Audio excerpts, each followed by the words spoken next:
Olá, que bom que você veio. Eu sou Elisa Maria e esse é o canal Eva Messages. Aqui a gente criou oportunidades de autoconhecimento, de expansão da intuição, através da arte da cartomancia. Seja muito bem-vinda, muito bem-vindo a esse que é o nosso segundo episódio da segunda temporada do nosso podcast aqui do canal O Ninho das Serpentes. Hoje é um episódio especial. Eu vou responder as perguntas que vocês me propuseram lá na caixinha de perguntas no Instagram. Aliás, se você ainda não me segue lá, @evamessages, em razão do meu aniversário. Foi meu aniversário no final de junho, e aí eu coloquei lá uma caixinha para vocês perguntarem coisas sobre mim, sobre a minha cartomancia, vida pessoal, vida profissional, o que vocês quisessem saber a meu respeito. Se eu não me engano, teve um episódio em que eu falei mais de mim, lá na primeira temporada do podcast também. Vocês podem ouvi-la lá no Spotify ou então na playlist aqui, podcasts do YouTube mesmo. E, bom, mas hoje vai ser especialmente sobre isso, né? Nada além de responder as perguntas que vocês propuseram. Claro que eu fiz uma seleção, né, pessoal? Vocês sempre são muito generosas, generosos comigo, fazem muitas perguntas, fico muito feliz. E não poderia responder todas, então eu fiz uma seleção aqui de algumas, tentei juntar, né, pegar a ideia geral. Algumas pessoas perguntaram coisas bem semelhantes entre si, então eu juntei várias perguntas numa só e propus uma ordem aqui, mais ou menos. Vou começar falando do meu mapa astral, muita gente perguntando qual que é seu signo, sua lua, e aí vou começar falando disso. Vou responder aqui sobre o meu temperamento. Teve gente perguntando sobre como eu sou no dia a dia, perguntando sobre a minha história com a cartomancia mesmo, né? Como é que eu aprendi, o que que eu estudo para praticar a cartomancia como profissão, não só para mim mesma, mas também como, né, profissionalmente. Tem também perguntas sobre destino, livre-arbítrio, sobre eu ser ou não médium, me considerar ou não uma bruxa, como é que eu me relaciono com os outros planos, com os espíritos, com guias, né, deuses, entidades. Achei bem legal. Teve gente perguntando sobre Telema, né, se eu conheço sobre Telema, sobre Lúcifer, sobre Lilith. Eu vou aproveitar para falar um pouquinho desses temas, claro, né, gente, dentro do que eu sei. Sou muito estudiosa, amo estudar, especialmente metafísica, questões associadas aí à filosofia, a visões de mundo, para além, né, do que explica muito da nossa ciência, e também a ciência, gosto muito de estudá-la, as humanidades. Mas enfim, né, é tudo dentro da limitação daquilo que eu consigo estudar e do que sei, tá? De forma alguma, já vou deixando bem claro aí, meu objetivo aqui não é de forma alguma trazer verdades, né, a respeito do que se deve ou não fazer na prática, né, na relação entre planos, na relação com a espiritualidade, com a metafísica, com a cartomancia. É tudo, né, já vou dizendo isso de cara para não ter que ficar repetindo, é tudo a partir do meu ponto de vista, da minha experiência, tá? Que não é melhor nem pior do que muita gente por aí, mas eu espero pode sim servir de fio de Ariadne para ajudar a guiar vocês aí nos labirintos dos minotauros da vida. No final, vocês trouxeram também muitos agradecimentos. Teve várias pessoas falando assim: Elisa, não vou perguntar nada, quero agradecer mesmo, te desejar parabéns pelo seu aniversário. Já vou de cara agradecendo muito essas mensagens. Gente agradecendo, né, pela minha presença nas redes. Para quem me conhece pessoalmente, sabe que isso nunca passou pela minha cabeça, né? A maior parte da minha vida eu me considerei uma pessoa super introspectiva, mais tímida mesmo. Tanto é que fui buscar a docência, né, inicialmente. A minha formação de origem é em letras, depois fiz mestrado em literatura, fui buscar a docência, mas percebi que dificilmente a minha introversão ia dar conta ali de ficar na frente das salas de aula. E por isso a cartomancia foi se apresentando como uma forma mais intimista, né, de compartilhar os meus conhecimentos, as minhas experiências e ajudar aí a expandir a visão de mundo das pessoas que se aproximam de mim. Bom, mas já estou falando de mim, né? Deixa eu ir de cara para as perguntas e aí a gente segue conversando. Bom, começar respondendo aqui sobre meu mapa astral, né? Perguntaram, Elisa, qual que é seu sol, lua e ascendente? Bom, para os estudiosos e estudiosas de astrologia, eu tenho Sol em Câncer, minha Lua em Sagitário, meu ascendente é Áries, ou Satanárias, né, para os piadistas aí na astrologia.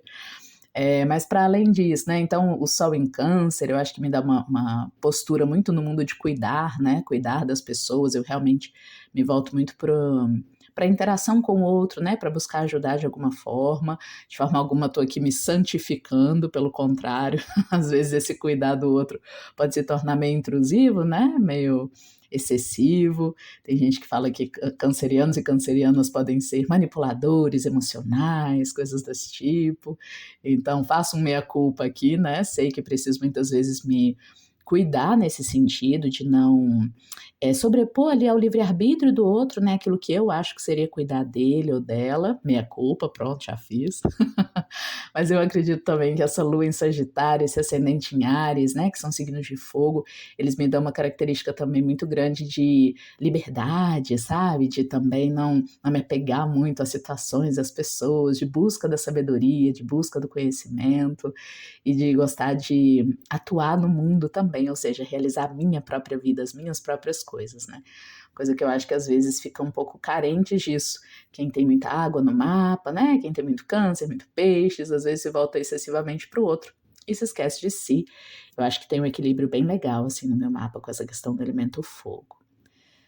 Outras coisas que tem lá no meu mapa, eu acho que influenciam muito na minha carreira, com certeza, são Mercúrio e Vênus em Gêmeos, né? Então, a parte da comunicação, Mercúrio, Deus Hermes, né? O comunicador entre os mundos. Eu acho que tem muito disso mesmo, da minha habilidade em traduzir mensagens, em trabalhar com a linguagem. A própria cartomancia é uma linguagem, né? Uma linguagem simbólica, em que através de imagens a gente conta ali uma história para a pessoa que chega, de um jeito muito mágico, muito místico, transcendental. Acaba que essa história costuma condizer ali com o que a pessoa está vivendo, está sentindo, está pensando, e também as pessoas ao redor, de um jeito meio místico mesmo, né? Que hora eu busco aprender sobre, né? Ora eu busco decodificar como é que funciona, e aí eu vou buscar metafísica, o ocultismo, os estudos dessa área, da filosofia, da espiritualidade, e ora não, sabe? Eu confesso que, já que estou falando aqui de mim, né? Na maior parte das vezes eu busco focar no resultado da cartomancia. Então, se está fazendo bem para as pessoas, né? Busco sempre ter retorno aí dos meus clientes, das minhas clientes de leitura particular. Se está funcionando e está ajudando essas pessoas, esse é o meu principal objetivo, sabe? Então, a coisa de entender exatamente como funciona a cartomancia fica mais como um interesse pessoal e não como principal interesse aqui da minha prática. O principal interesse mesmo bom, estou conseguindo fazer leituras úteis para as pessoas que me cercam, né? Estou ajudando ela a fazer escolhas que estão melhorando a vida delas. Então tá bom, esse é o objetivo. Bom, outra pergunta que veio bastante em vários formatos foi sobre o meu jeito, né?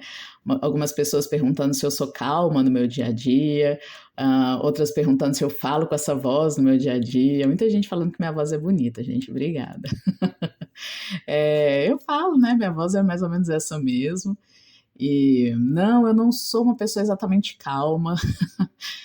Na hora de conversar, de debater, de dialogar, eu gosto de manter uma postura mais calma, sabe? E aí isso realmente se reflete tanto nas minhas leituras de tarô, quanto quando eu posso, né? Quando as emoções não estão ali efervescentes, né? Aquele ascendente em Áries de que eu falei.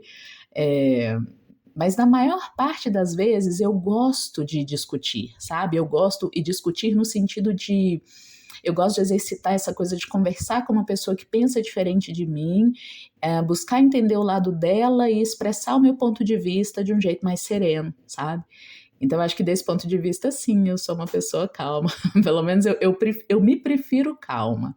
Então, eu busco cultivar esse lugar, assim, nos meus diálogos, né, nas minhas relações pessoais, ao mesmo tempo em que eu também, por ser muito estudiosa, por gostar muito de buscar. Eu sou crítica, né? Muitas vezes, crítica acho que no bom sentido, gente, no sentido de alguém não só que gosta de apontar defeitos nas coisas, mas principalmente uma pessoa que gosta buscar entender as raízes e motivações e causas, sabe, profundas ali que fazem uma pessoa pensar como pensa, agir como age, nesse sentido de crítica, sabe, de buscar a raiz das coisas, os critérios, né, que embasam aí as posições das pessoas, e minhas também, né, eu sou muito autocrítica, para bem e para mal, né, às vezes eu fico meio indecisa por conta disso, por analisar muito as situações, mas isso pessoalmente, né? Eu acho que isso pessoalmente na vida pessoal, eu digo, pode causar uns conflitos às vezes, mas na vida profissional é exatamente o que eu faço, né? Na cartomancia, meu objetivo é realmente ali ler na simbologia das cartas os critérios, as causas, as razões pelas quais a pessoa está passando o que ela está passando, até para poder trazer os conselhos, né? O aconselhamento das cartas para orientar o futuro da melhor forma para o sentido que a pessoa quer dar para o próprio futuro. Essa foi uma pergunta que apareceu bastante. Bom, e aí veio a pergunta sobre como é que eu comecei a ler cartas, como eu comecei a ler, como é que eu aprendi. Outras pessoas perguntaram o que eu estudo, né, para ler cartas, então vou juntar isso tudo aqui numa resposta só. Bom, eu comecei a ler cartas, acho que falei disso na primeira temporada do podcast, através da minha família mesmo.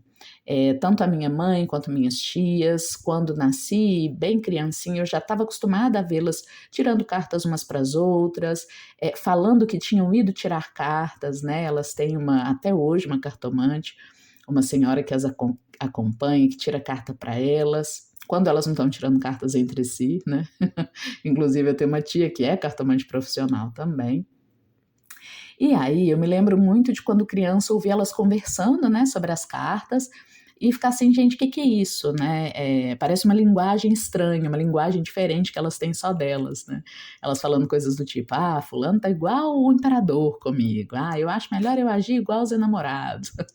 E aí eu não entendia muito bem, ao mesmo tempo em que tinha uma prática, né, mais ou menos, não era uma regra exatamente, mas era natural que eu, minhas primas, a gente ficasse curiosa, né, e começasse a perguntar, e aí a gente começava a tirar uma cartinha com os baralhos delas, né, quando elas deixavam, e tinha uma prática que era assim, ó, quando a moça vai ficando mocinha, né, menstrua, começa a ter namoradinhos e tal, ela vai para a primeira sessão dela de cartomancia, com essa, acho que posso falar o nome dela, né, o primeiro nome, acho que não vai invadir a privacidade dela não, o nome dela é Fátima, a senhora, né, com que minha mãe, minhas tias sempre foram tirar cartas, e aí tinha essa coisa a primeira sessão com a Fátima, né, tipo a primeira menstruação, assim, era a prova de que a gente tinha ficado mocinho.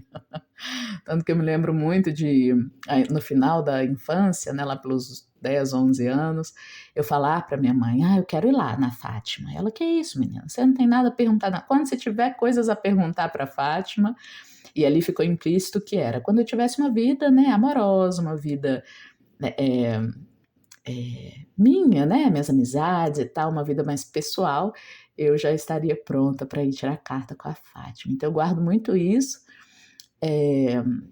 Isso me fez ter uma relação muito íntima com as cartas, né? Eu vejo muitas pessoas que aprenderam a ler cartas tarô e outros oráculos, por exemplo, depois de adultas, ou então como uma curiosidade no mundo esotérico, né? Quando envolvem-se aí com a vida espiritual.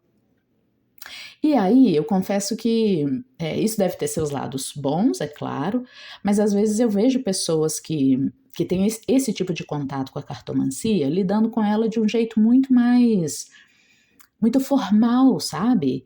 E às vezes até sacralizado de um jeito distante, assim, pessoas que não têm uma intimidade com a cartomancia, com o tarô, e eu acho que eu tive um ganho muito grande, né, em relação a isso, porque eu falo mesmo da minha cartomancia para quem estuda comigo, né, para quem faz a jornada de tarô para desenvolvimento pessoal, por exemplo, eu brinco, é muito comum que eu diga que a minha cartomancia é cartomancia de cozinha, né, ela não é exatamente nascida aí de um lugar, de um templo, né, de um lugar esotérico, assim, a cartomante para mim não é aquela mulher distante, de turbante, fala etérea e misteriosa, mas ela é muito mais aquela mulher da família que está ali na cozinha ajudando a gente a lidar com as questões do dia a dia, né, a se relacionar melhor com o parceiro, com a parceira, a se dar melhor no trabalho, né, resolvendo essas questões do dia a dia mesmo e com muita autorresponsabilidade, sabe? Então, eu me acostumei desde muito nova a lidar com as cartas como uma forma de me orientar para que eu tome melhores decisões, para que eu entenda melhor meu entorno, como é que as pessoas ao redor estão pensando, sentindo, agindo, e eu também, né, me conhecer, para eu tomar decisões mais alinhadas aí com onde eu quero chegar, né? É, e o que eu vejo é que muitas vezes essa vou chamar de fetichização, né, da cartomancia, essa coisa de, a cartomante é aquela mulher lá longe e tudo mais, né, da sacerdotisa, não sei o quê, mística, né, às vezes eu vejo que essa visão da cartomancia coloca ela muito mais para o lugar do divinatório, né, daquelas pessoas que chegam às cartas querendo alguém que é uma pessoa mística, fora do mundo, fora do tempo e que vai te dizer tudo que vai acontecer no seu futuro. Né?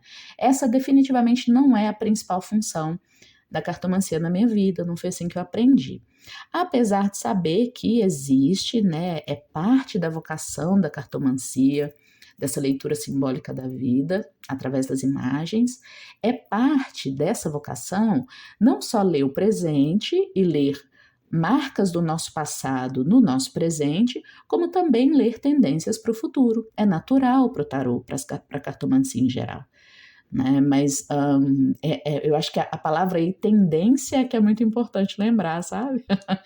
Então eu comecei a ler cartas assim, eu aprendi assim, né? Entendendo a cartomancia como esse lugar de uma terapia mesmo, né, para mulheres, numa época em que psicologia não era tão difundida, né, para pessoas mais simples, muitas vezes, em que a oportunidade de se analisar de forma simbólica, de forma com uma visão mais ampla, acontecia era nesse momento mesmo, e ainda acontece, né, para muitas pessoas, é na hora da tiragem das cartas.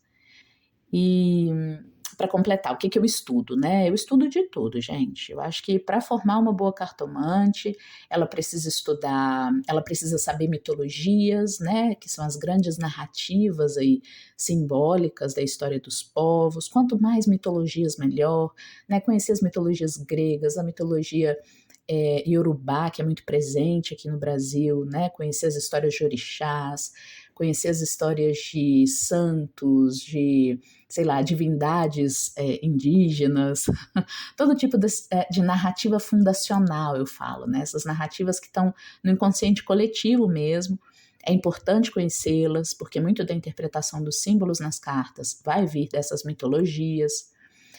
Eu acho importante conhecer também filosofia, né, que é a coisa de saber ser crítico em relação a esses símbolos da cultura, ter essa bagagem, né, saber história da arte então é fundamental. Por exemplo, da arte grega vem aquelas estátuas, né, que são as alegorias, e ali você tem, por exemplo, vamos lá, a alegoria, a estátua da deusa Temis, né, da deusa da justiça, que tem lá sua espada, sua balança na mão. Essa espada tem um significado simbólico, né, e ela também vai aparecer lá junto com a balança no arcano da justiça do tarô. Então, o que isso simbolizava para aqueles escultores, aqueles artistas do Renascimento ou de antes disso? E símbolos aqui, né, símbolos também nos orixás, símbolos da nossa cultura de forma geral. Estudar tudo isso é muito importante. Então, história da arte, pintura, escultura, música. É basicamente uma cartomante, uma cartomante bem formada, ela estuda tudo isso, metafísica, né? Eu acho triste isso, que muitas vezes a formação de cartomantes, de tarólogos e tarólogas passa principalmente pela metafísica, né? Então o pessoal gosta de estudar espiritualidade, contato entre os mundos, contato com espíritos. Claro que isso também é importante, mas não é o todo, sabe?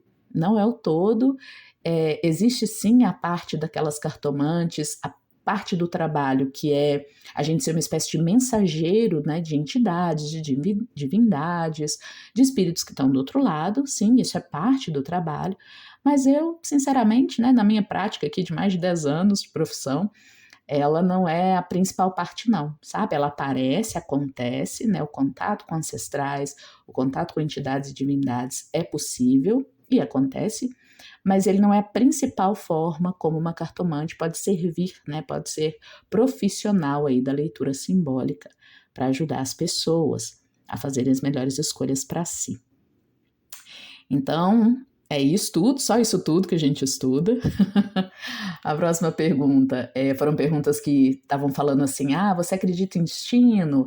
Né? Como é que fica o livre-arbítrio na cartomancia? Então eu vou juntar essas duas questões numa só. Bom, destino e livre-arbítrio, né?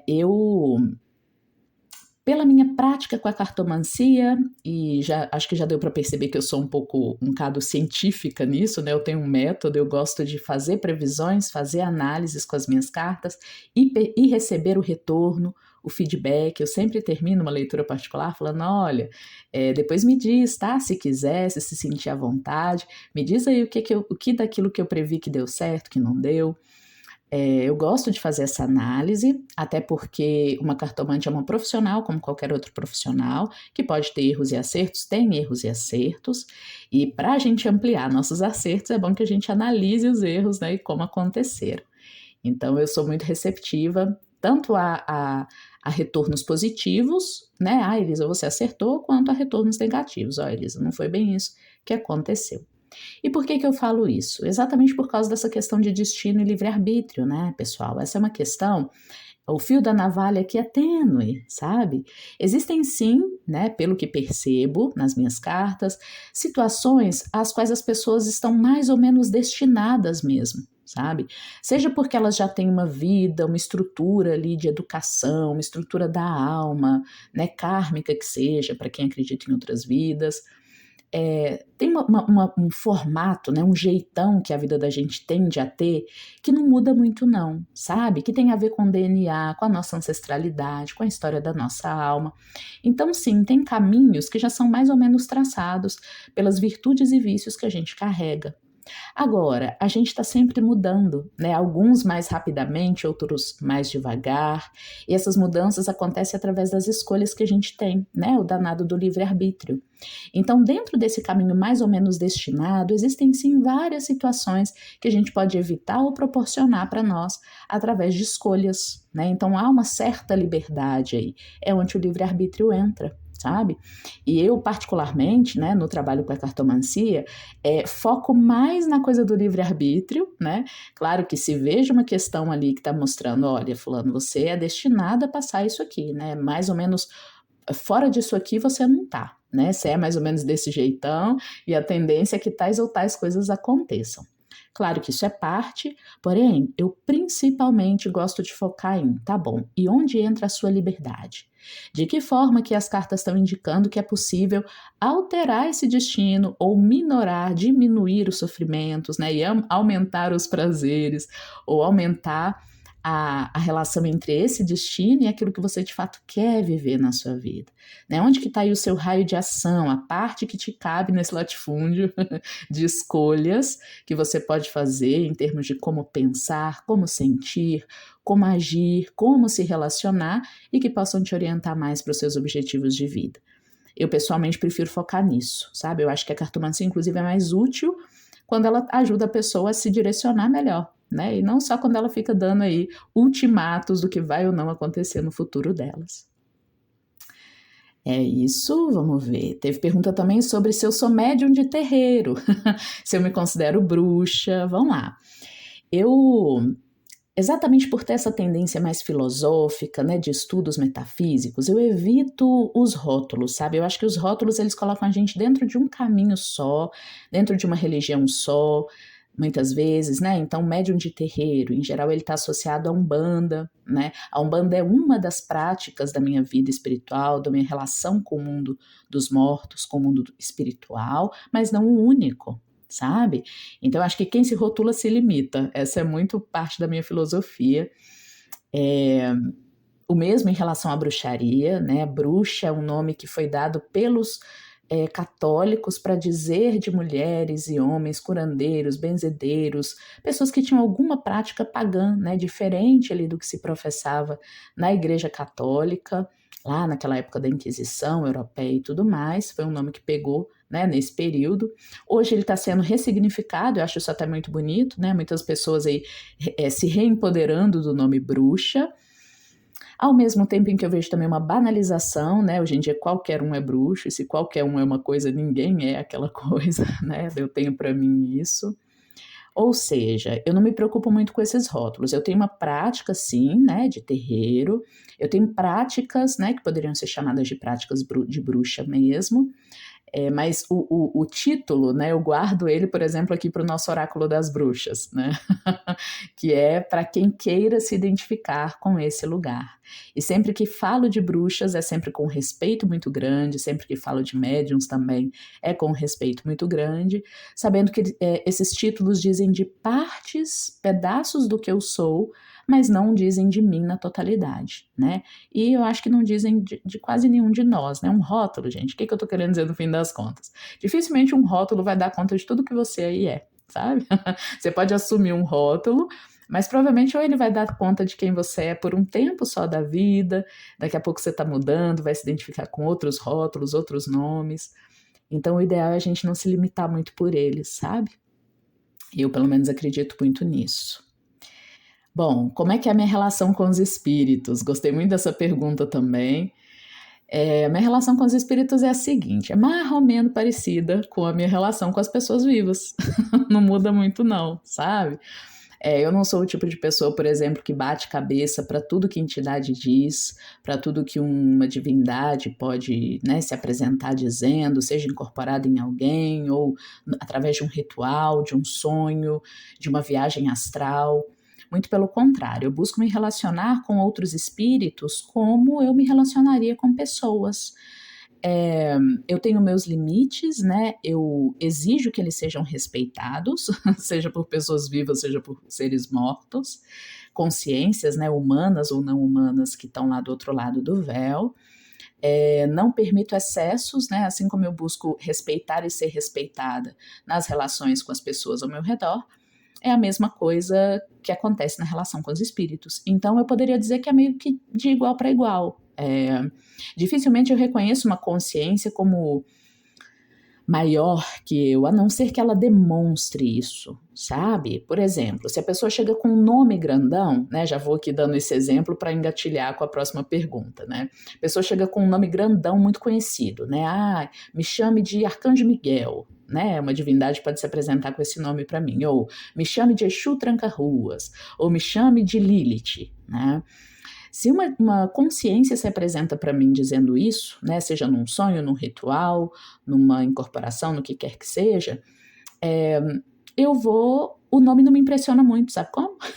Eu vou conversar com ele, com ela, né, respeitando, vou analisar se estou sendo respeitado, se o comportamento, vamos lá, o que eu espero do comportamento de um Arcanjo Miguel, de um Tranca-Ruas, né, de uma Lilith, e eu vou analisar se o comportamento condiz, sabe? E se o comportamento tem a ver também com o que eu quero para as minhas relações. É mais ou menos assim. E aí já vou engatilhar, teve uma pessoa que perguntou se eu tenho conhecimento sobre Telema, Lúcifer e Lilith. Como já estou terminando aqui, porque é só meia hora, eu não vou falar muito, mas eu vou dizer que existem basicamente dois caminhos e o tal do caminho do meio, quando a gente trata de magia, de espiritualidade, de relação com o oculto, né, ocultismo, de relação com a metafísica, com os planos que estão para além aí do que a física tradicional explica. Existe o caminho da mão esquerda, né? Os caminhos da mão esquerda tendem a ser caminhos chamados de caminhos das sombras, os caminhos mais voltados para a satisfação do ego, né? Das necessidades pessoais, individuais. Então, em geral, a Telema, né? A Telema é um caminho de esquerda, criado por Aleister Crowley. Eu te sugiro ir buscar a obra dele. Lúcifer, Lilith, né? Essas divindades tendem a ser divindades que nos ensinam como cuidar da nossa própria vida, buscar nossa própria satisfação pessoal. São os caminhos obscuros, os caminhos da mão esquerda. Não estou dizendo que são ruins, estou dizendo que são caminhos que voltam-se para a realização do ego. E tem os caminhos da mão direita, que são os caminhos mais relacionados com a busca pela satisfação do si mesmo dentro de uma coletividade. É onde a gente busca o que é bom para a gente, apenas na medida em que também faz bem para o máximo de seres ao nosso redor. Tá bom? Caminho do meio seria transitar de um para o outro, variando aí, buscando sempre um equilíbrio. Agradeço muito a vocês, até o próximo episódio.